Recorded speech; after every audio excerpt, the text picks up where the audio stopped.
Imagine a fruit that looks like a green tomato on the outside, but when you cut it open, the flesh is the color and consistency of dark chocolate mousse. It doesn't taste like fruit. It doesn't have acid.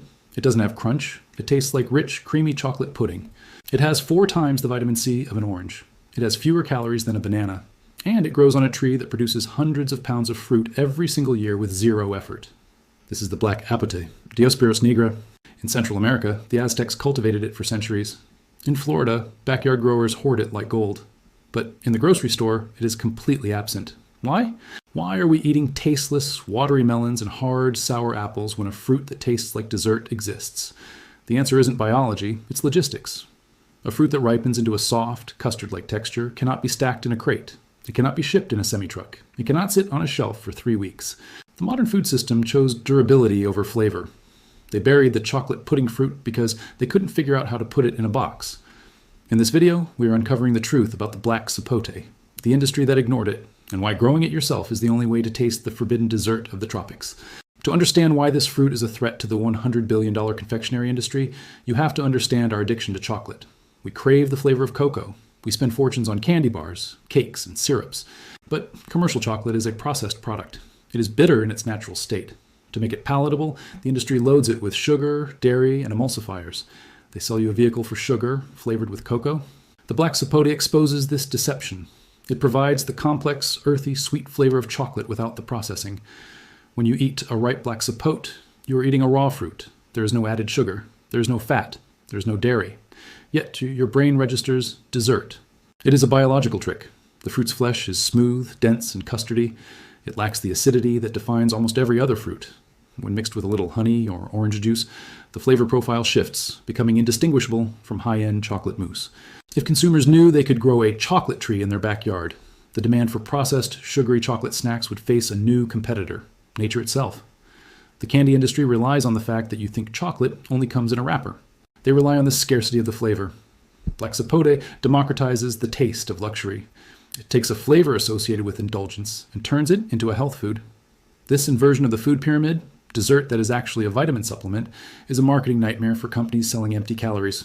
They need you to believe that healthy, tastes bad, and delicious is guilty. Black sapote proves that delicious can be the healthiest thing on your plate. The primary reason you have never seen a black sapote at Walmart is physics. The fruit is a climacteric fruit, meaning it ripens off the tree. You pick it when it is hard and olive green. For a few days, it remains solid. This is the only window for transport, but the moment it ripens, it transforms. The skin becomes paper-thin and fragile. The inside turns into a soft, spreadable custard. If you touch a ripe black sapote, your finger leaves a dent. If you stack them, the bottom ones crush. The modern grocery supply chain is built for rocks. Apples, oranges, and unripe pears are hard. They can be thrown into bins, dropped onto conveyor belts, and bounced in the back of a truck for 3,000 miles. They are designed for abuse. Black sapote demands tenderness. It demands a local food system. To sell it, you would need to harvest it, transport it gently, and sell it within 48 hours. The industrial model cannot handle this speed or this fragility. So, they made a choice. They decided that you, the consumer, would only have access to fruits that are durable. They engineered the system to exclude the soft, the complex, and the delicate. They erased the black sapote from the menu, not because it tastes bad, it tastes incredible, but because it was inconvenient for their logistics managers. They sacrificed your pleasure for their efficiency. The absence of this fruit is proof that the grocery store is not designed to feed you the best food. It is designed to feed you the easiest food to sell. We are conditioned to associate vitamin C with citrus, oranges, lemons, grapefruits. The citrus lobby spent millions in the 20th century cementing this connection in the public mind. Drink your orange juice.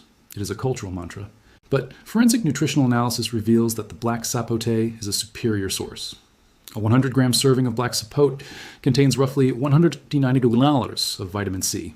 An orange contains about 50 milliliters. The chocolate pudding fruit has nearly 4 times the vitamin C of an orange.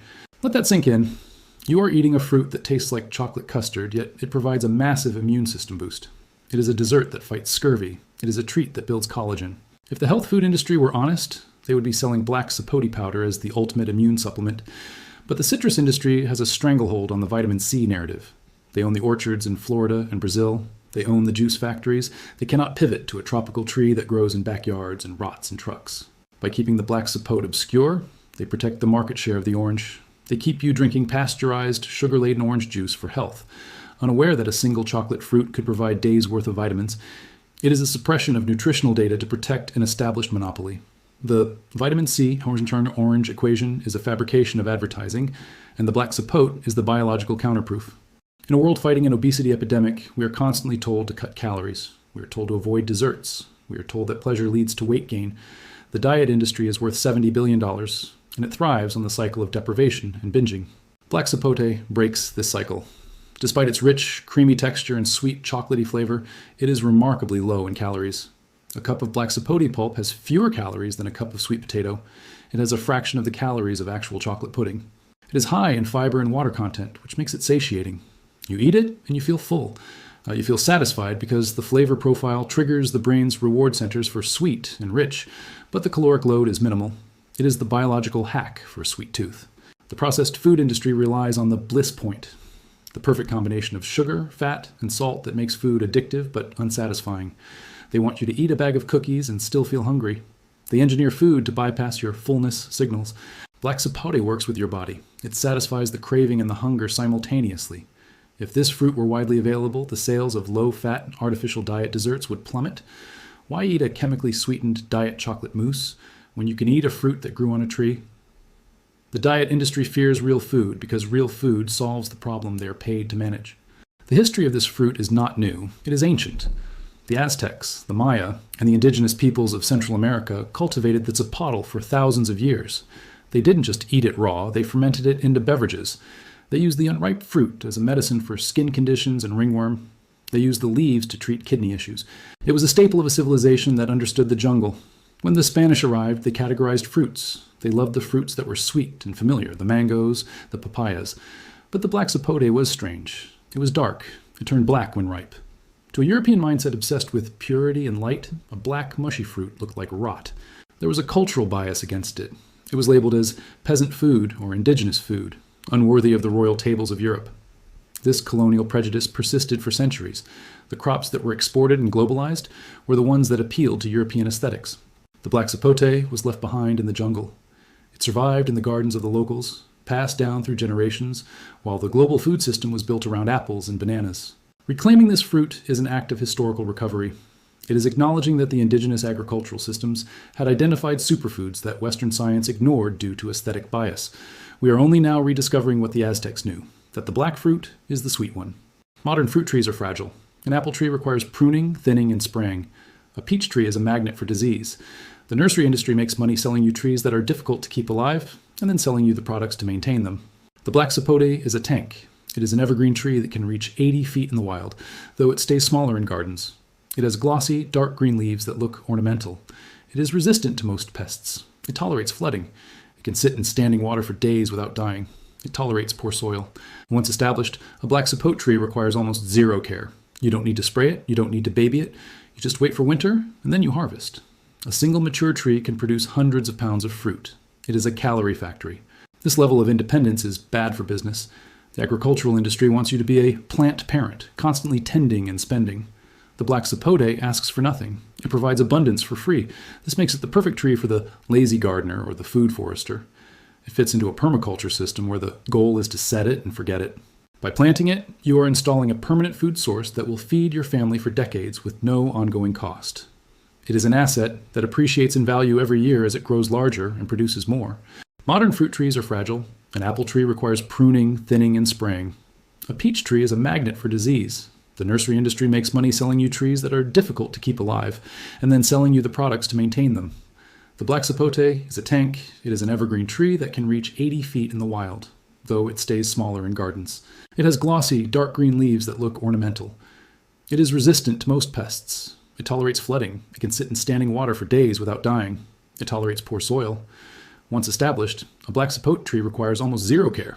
You don't need to spray it. You don't need to baby it. You just wait for winter, and then you harvest. A single mature tree can produce hundreds of pounds of fruit. It is a calorie factory. This level of independence is bad for business. The agricultural industry wants you to be a plant parent, constantly tending and spending. The black sapote asks for nothing. It provides abundance for free. This makes it the perfect tree for the lazy gardener or the food forester. It fits into a permaculture system where the goal is to set it and forget it. By planting it, you are installing a permanent food source that will feed your family for decades with no ongoing cost. It is an asset that appreciates in value every year as it grows larger and produces more. You might be thinking, I live in a cold climate. I can't grow a tropical tree. This is where the industry relies on your lack of knowledge about container gardening. While black sapote is a tropical tree, zone 10 plus, it is incredibly adaptable to pot culture. It has a root system that tolerates confinement.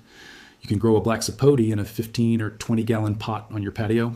You keep it outside in the summer. You bring it inside near a sunny window or under a grow light in the winter. Because it fruits in the winter, it is often called the Christmas pudding fruit. You can have fresh fruit when there is snow on the ground outside. Nurseries don't market it as a houseplant because they want to sell you ficus and decorative palms, plants that look nice but produce nothing. They want the indoor garden to be purely ornamental. The black sapote turns the indoors into a farm. It allows someone in Michigan or Canada to grow a tropical superfood. It breaks the geographical monopoly of the tropics. By keeping this knowledge niche, they ensure that northern populations remain dependent on shipped fruit. They don't want you to know that with a pot and a window, you can opt out of the global supply chain. Growing a black sapote in a pot is a hack that bypasses the climate limitations the industry assumes will keep you a customer. Culinary experts who have discovered the black sapote know a secret. It is a flavor chameleon. On its own, it is mild, sweet, and nutty, but it has a chemical structure that bonds with other flavors. If you mix it with orange juice, the vitamin C pops, and it tastes like chocolate orange. If you mix it with milk or coconut cream, it becomes rich and fatty like a ganache. If you bake it into bread, it acts like a banana, adding moisture and density. This versatility is a threat to the processed food market. Imagine a brownie recipe that uses black sapote instead of butter and eggs. It would be lower in fat, vegan, high in vitamin C, and moist. The food industry relies on selling you specific ingredients for specific purposes. Butter for baking, eggs for binding, chocolate for flavor. Black sapote does all three. It creates a multi-purpose food that simplifies the kitchen.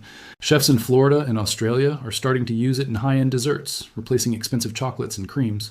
But they keep the source quiet. They want the mystique.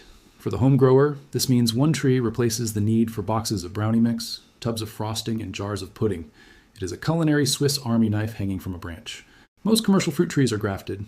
You buy a specific variety, grafted onto a rootstock. This requires skill and keeps you dependent on the nursery. While name varieties of black sapote are often grafted for speed, the tree grows true from seed with remarkable reliability. If you buy a fruit, eat it, and plant the seed, you will get a tree that produces good fruit. It might take 4 to 5 years to bear fruit from seed, but it will happen. This seed viability is a danger to the patent-heavy world of modern agriculture. Companies like Monsanto want sterile seeds. They want F1 hybrids that don't reproduce. The black sapote is open source. It belongs to nature. You can grow a forest from a single fruit. You can give seedlings to your neighbors. You can guerrilla garden it. This ability to multiply for free is the ultimate anti-capitalist trait of the plant. It resists the commodification of life. By growing it from seed, you are participating in a lineage of biological freedom that stretches back to the Aztecs. You're seizing the means of production. We are entering an era where sugar is the enemy. Diabetes rates are skyrocketing. Parents are desperate for healthy treats for their children. The black sapote is the future of dessert. Imagine a world where kids come home from school and ask for a chocolate fruit from the backyard instead of a candy bar. Imagine a smoothie that tastes like a milkshake but fights cancer. This future is possible. The tree exists. The fruit is real. The only thing stopping it is awareness. The industry has no incentive to promote a fruit that competes with their high-margin processed snacks. They have no incentive to build a supply chain for a delicate fruit when they can sell shelf-stable candy. It is up to the individual. It is up to the home grower. By planting this tree, you are voting for a different kind of food system, one that values health over shelf life, flavor over durability, biology over industry. You are creating a legacy. A black sapote tree can live for 75 years. You're planting dessert for your grandchildren. You are planting a story that will outlive the current industrial food model.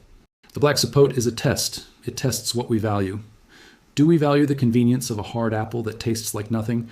Or do we value the ephemeral, messy, incredible experience of a fruit that tastes like chocolate pudding?